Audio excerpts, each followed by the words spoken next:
تو 32 صفحے مولوی صاحب نے لکھے ہیں، 32 تسکین و صدور کے.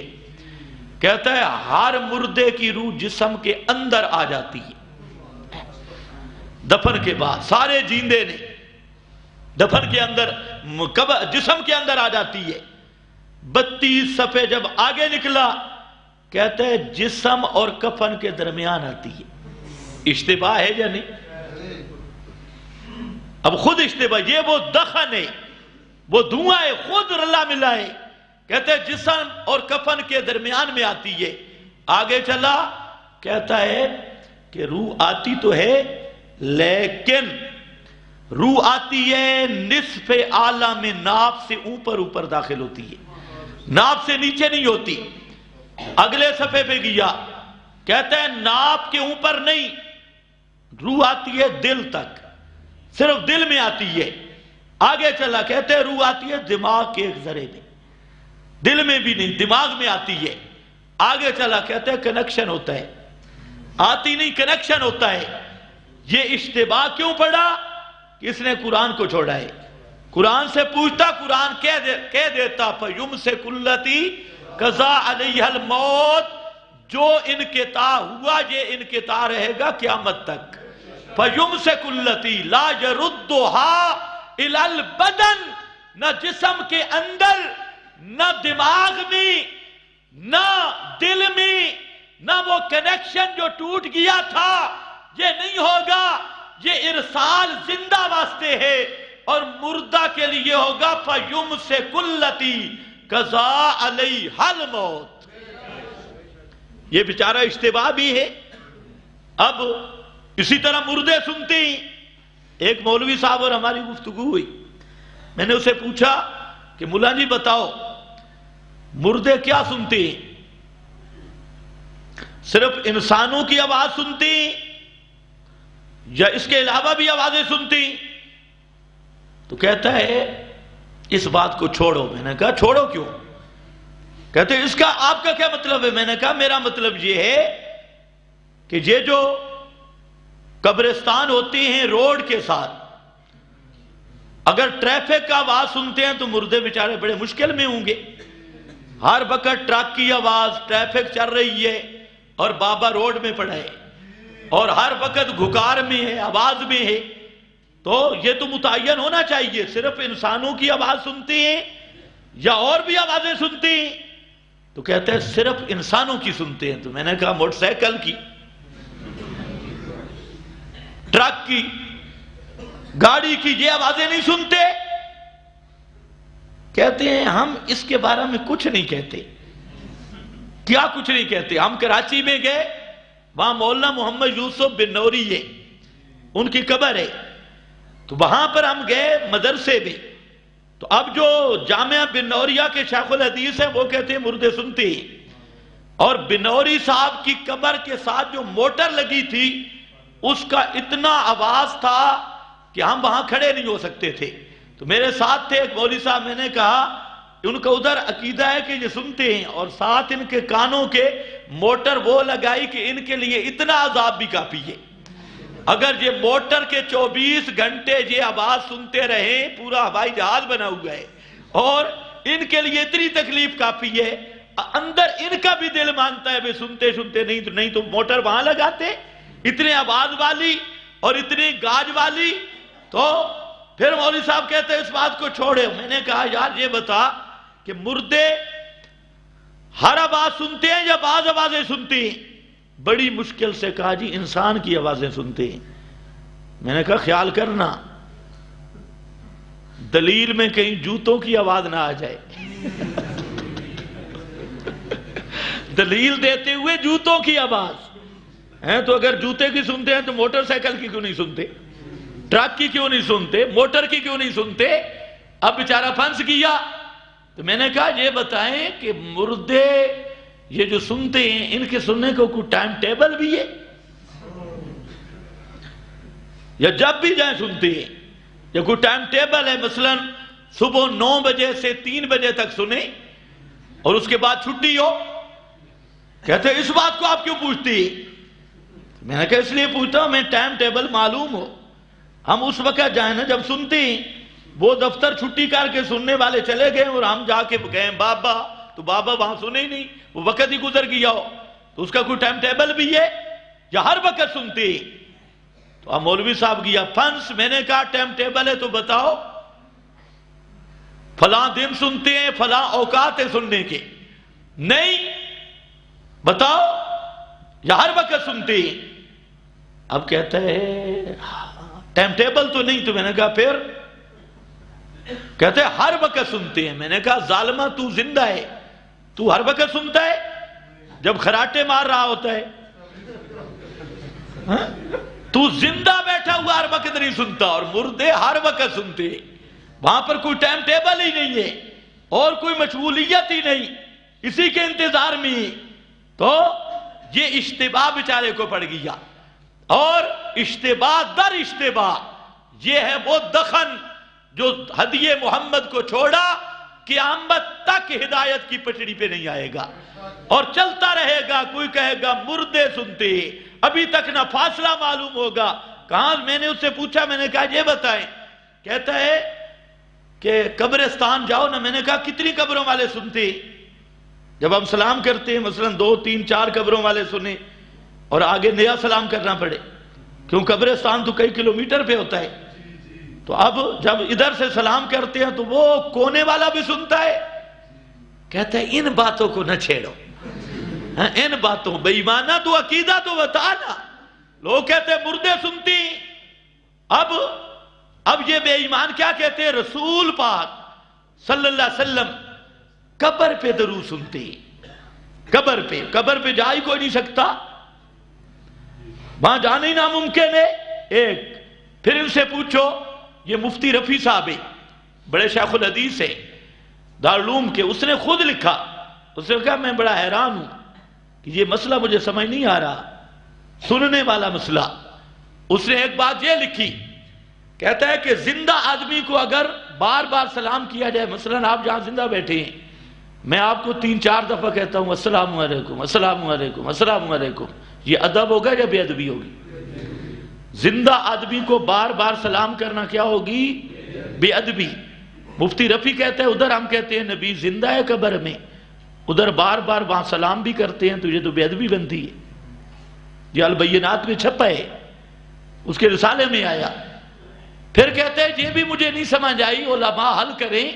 میں نے کہا علماء بیچارے کیا حل کریں گے؟ علماء کا سارا گزارا ہی جھوٹ پہ، وہ حل کیا کریں گے؟ وہ من صلی اللہ علیہ عند قبری کو پکڑے ہوئے جس کی سند ہی کوئی نہیں۔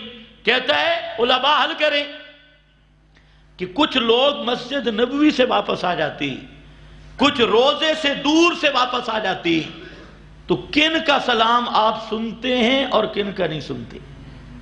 اس مسئلے کو حل کریں۔ یہ مفتی رفیع کی مجلس یہ چھپی ہے ان کے رسالے میں، حالانکہ بڑا ٹھیکیدار ہے یہ سما کا، لیکن وہ بھی لکھ رہا ہے، کہتے ہیں میں خود۔ تو میں نے کہا دخن اشتباہ ہے یا نہیں؟ وہی اشتباہ ہے، وہی التباس، اور وہی اشتباہ رہے گا، اور اس کی وجہ ہے ہدی محمد کو چھوڑا ہے۔ بڑا مولوی ہو تب، چھوٹا مولوی ہو تب۔ اب جب ہم ان سے پوچھتے ہیں روزے پہ جانے والے، ان میں تو شیعہ بھی ہوتی، ان میں رضا خانی بھی ہے، یہ الیاس قادری، وہ ثابت سرکار، سپیشلسٹ ابو جہل، وہ بھی گیا ہے روزے پر، اور یہ دھرنے والا بابا لنگڑا شیطان یہ بھی گیا ہے، اور اسی طرح وہاں رضا خانی بھی جا رہا ہے، رافضی بھی جا رہا ہے، اور وہاں پر قادیانی بھی جا رہا ہے، اور یہ سارے منکرین حدیث بھی جا رہے ہیں۔ تو ہمارا سوال یہ ہے کہ ہر ایک کا سلام سن کے جواب دیتی، رافضیوں کو بھی جواب دیتی وعلیکم السلام، ابو بکر عمر کے دشمن کو بھی جواب دیتی، ختم نبوت کے منکر کو بھی جواب دیتی، منکرین حدیث کو بھی جواب دیتی، اور اللہ کے رسول ان کو سلام کا جواب دیتی۔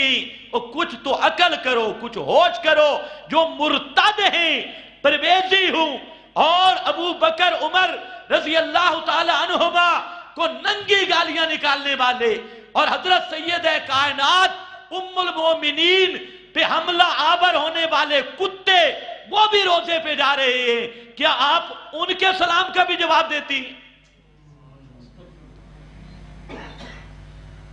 یا پہچانتے بھی ہیں کہ یہ تو مفتی رفیع صاحب ہیں اور یہ ایرانی بے ایمان آیا ہے اور یہ پاکستانی بے ایمان آیا ہے؟ آپ پہچانتے بھی ہیں عقیدوں کو بھی، نیتوں کو بھی؟ اگر یہ ہے تو پھر صاف کھل کے رضا خانی کیوں نہیں بنتے؟ سینوں کے رازوں کو جاننے والا کون ہے؟ عقیدہ کہاں ہوتا ہے؟ سینے میں، اور سینے کے رازوں کو جاننے والا کون ہے؟ اگر یہ عقیدہ رکھتا ہے کہ رافضیوں کو بھی سلام کا جواب، قادیانیوں کو بھی سلام کا جواب، خمینی کو بھی سلام کا جواب، خمینی کے چیلوں کو بھی، ان کو بھی سلام کا جواب، تو پھر یہ اپنے مفتیوں سے فیصلہ کروا مرتد کو پیغمبر سلام کا جواب دے سکتی ہیں؟ اور پیغمبر کا سلام دعا ہوگا یا نہیں ہوگا؟ سب سے اعلیٰ دعا۔ تو ان مرتدوں کے حق میں آپ دعا کرتی ہیں؟ یہ کس شریعت کا مسئلہ ہے مرتد کے حق میں دعا کرنا؟ اور اگر تو کہے نہیں، آپ کو یہ بھی پتہ چلتا ہے کہ میری قبر پہ آیا کون ہے، یہ مرتد ہے اور یہ مسلم ہے، یہ مومن ہے، یہ فلانا ہے، تو پھر اس کا مطلب کیا ہوا کہ رسول پاک صلی اللہ علیہ وسلم پھر دل کے احوال بھی جانتے ہیں، اندر کی بات بھی جانتے ہیں، علیم بذات الصدور بھی ہیں، پھر علیم بذات الصدور مان کر تجھ سے بڑا مشرک کون ہوگا؟ دلوں اور سینوں کے راز جاننے والا کون ہے؟ تھوڑی سی میری تقریر آج خشک ہو گئی ہے، میں بھی نہیں سمجھ رہا کیوں۔ میں بیان کچھ اور کرنا چاہتا تھا لیکن درمیان میں کام اور چھڑ گیا، چلو اسی کو برداشت کر لو۔ تو خوش کبھی زہر بھی کرتا ہے عصر تریا کی، ہاں کبھی یہ بھی ہو جاتا ہے۔ ابھی کچھ سوچو، آج یہ ڈرامہ کر رہے ہیں ہر جگہ پہ، پھر وہاں جو زائر درود و سلام پڑھتا ہے، زائر کا درود و سلام وہ اتنا سرن ہے، آپ کی قبر کا بھی وہی ادب ہے جو آپ کی مجلس کا ادب ہے، آپ کے وجود کا بھی وہی ادب ہے۔ اس لیے امام مالک نے کہا، قاضی ایاز نے کہا، سید محمود آلوسی نے کہا، ابن تیمیہ ابن قیم نے کہا، حرمتہ میتن کا حرمتہ حیا، پیغمبر کریم کے میت وجود کا بھی احترام اسی طرح ہے جس طرح زندگی میں زندہ وجود کا ادب اور احترام تھا۔ حرمتہ میتن کا حرمتہ حیا، آپ کی اب بھی احترام اسی طرح ہے، اور اب بھی وہاں آواز پست ہے۔ ہم پوچھتے ہیں وہاں تو زائر کا سلام اور درود وہ زندہ شرطہ بھی نہیں سن سکتا، جو قبر کا محافظ کھڑا ہے یا مولوی کھڑا ہے اس تک بھی تیری آواز نہیں پہنچتی۔ پھر مولویہ بتا یہ تحت الاسباب ہے یا فوق الاسباب ہے؟ یہ سننا تحت الاسباب ہے یا؟ اگر کہے فوق الاسباب تو بغیر اسباب کے سننا یہ خاصہ ہے صرف میرے رب کا، یہ اللہ کا خاصہ ہے، اس خاصے میں اللہ کا کوئی شریک نہیں۔ اور تو اگر بغیر اسباب کے کسی نبی کے سننے کا قائل ہو تب بھی مشرک ہے، ولی کے سننے کا قائل ہو تب بھی مشرک ہے۔ کیوں؟ اس لیے کہ اللہ کی کوئی صفت مخلوق میں ماننے والا وہ مسلمان نہیں ہوتا، شریعت اسے مشرک کا لقب دیتی ہے، اور وہ آدمی مشرک ہوا کرتا ہے۔ اب دیوبندی کہلوا تب مشرک اور بریلور کہلا تب مشرک۔ خیر ان سے پوچھو یہ تحت الاسباب ہے فوق الاسباب ہے؟ پھر آپ اگر کسی سے پوچھے نا یہ سب کا جواب دیتے ہیں، مولوی کو سانپ نہ سونگ جائے تو پھر بتانا، دخن اس کے دھواں اس کے چہرے پہ بھی نظر آئے گا۔ کہتے ہیں یہ کیوں پوچھتے ہو؟ میں نے کہا اس لیے پوچھتا ہوں، مدینہ کے اندر کچھ منافق تھے، اللہ نے فرمایا ان من اہل المدینہ مرضوا علی النفاق لا تعلمہم نحن نعلمہم، میرے پیغمبر تیرے آس پڑوس میں، آپ کے قریب مدینے میں کچھ ایسے منافق ہیں، بڑے پکے مارادو علی النفاق، پکے منافق ہیں اور پکے کھڑے پیور منافق ہیں، لیکن آپ ان کو نہیں جانتے، میں جانتا ہوں۔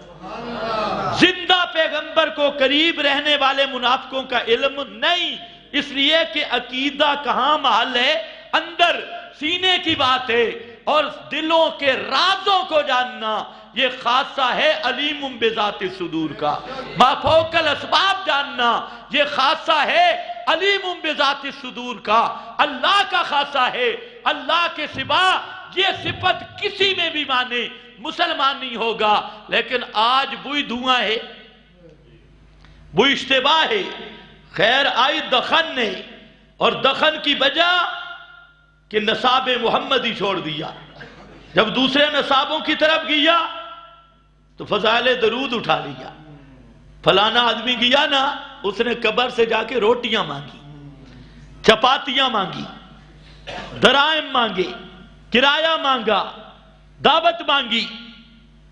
یہ عقائد ہیں، یہی وہ دھواں آ گیا، دخن آ گیا، اور اس چیز کی دعوت۔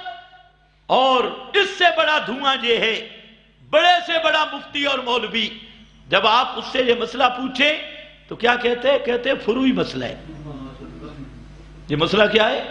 فروعی ہے، فروعی مسئلہ ہے، اس میں پڑھنا نہیں چاہیے۔